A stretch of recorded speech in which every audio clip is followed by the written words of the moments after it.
Good morning. 2 Corinthians 5:20 tells us, therefore we are ambassadors for Christ, God making his appeal through us. Think about that for a moment. We are ambassadors for Christ. How do we do that when we all still struggle with sin? And there's times that we fall, those times that we're bad examples. And those things make us terrible ambassadors.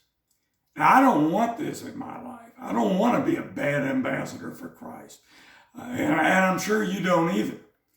In an attempt to change this, I'm going to make a suggestion that we read these passages that I'm going to read in a moment, that we do this every morning, and definitely before you leave the house, in an attempt to change this, in an attempt to remind us of how we are supposed to live, that we might remember our purpose, our charge from Christ, and how our lives should look.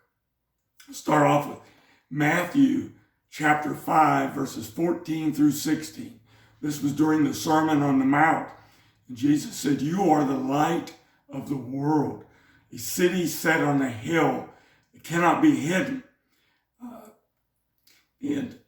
But on a stand, and it gives light to all those in a house. In the same way, let your light shine before others, so that they may see your good works and give glory to your Father who's in heaven." Now, this isn't telling us that we're to always wear a t-shirt that says, "I'm a Christian," but it's to show in everything you do, in everything you say, in everything you think, how you are changed. Your life is changed because Christ is living in you, and that you point to Christ, that others may see him in your life. He is the beacon of light that is to shine through us. Matthew 5 goes on in verse 21 and 24.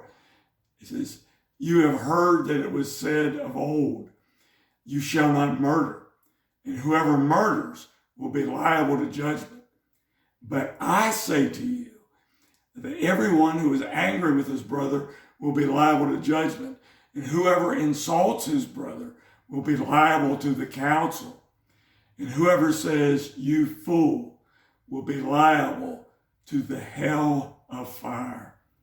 So if you're offering your gift at the altar, and therefore remember that your brother has something against you, leave your gift before the altar. First go and be reconciled to your brother, and then come and offer your gift.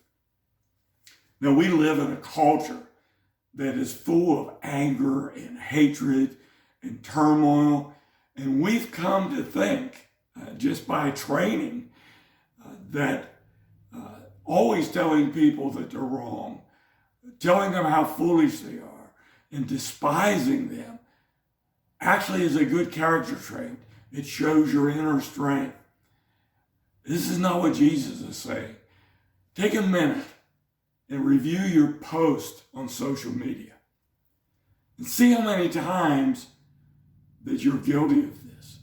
This passage is speaking of our actions and of our thoughts and of our words.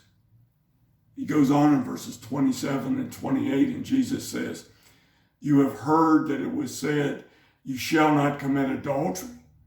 But I say to you that everyone who looks at a woman with lustful intent has already committed adultery with her in his heart. We must control our eyes and the things that they look at." It's easy to blame others and say they shouldn't be dressing like that, or they shouldn't put that kind of stuff in the movies or TV. But it's our responsibility to control what we look at, to control what we put in our mind through our eyes. And again, we're shown that it isn't just the things that we do that make us bad ambassadors, but our thoughts and the sinful lust that are lurking within us They also lead us to an unholy state that brings us to more sin and ruins our witness. And how serious is this to God? Listen to what he goes on and says in the next two verses. If your right eye causes you to sin, tear it out and throw it away. For it is better that you lose one of your members than that your whole body be thrown into hell. And if your right hand causes you to sin, cut it off and throw it away. For it is better that you lose one of your members than that your whole body goes into hell. This sounds pretty extreme, but it's emphasizing how important even your thoughts are.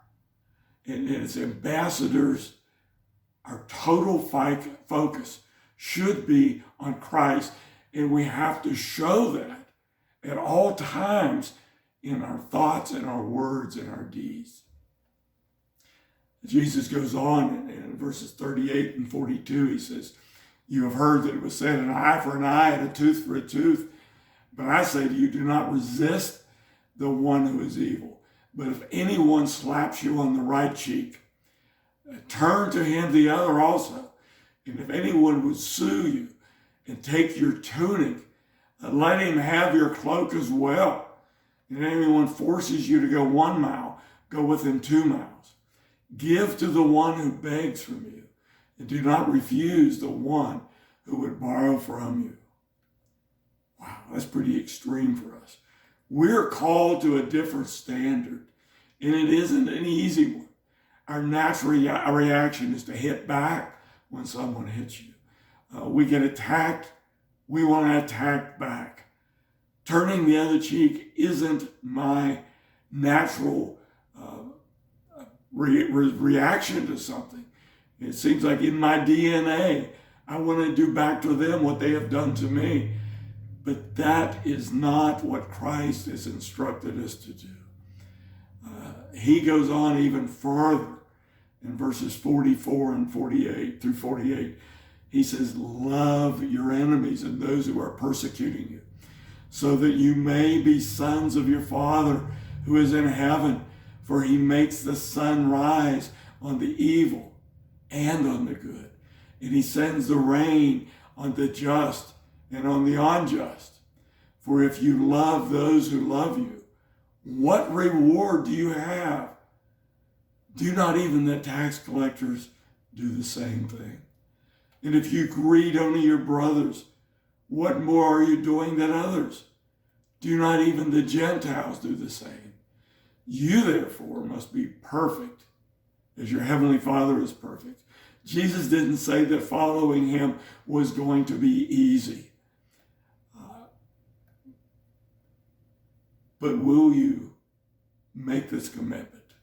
Will you commit to letting Christ's light shine through you and to following the way that he has given us as examples to do and that he has taught us to do? To let Christ shine through you in a world of ever-increasing darkness.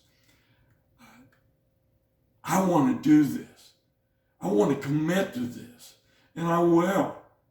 And so therefore, I'm going to read these passages every morning and try to remind myself that I am to be an ambassador for Christ. And I urge you to do the same thing. And I pray God will strengthen us to allow us to do this, that his light will shine through this world. Amen.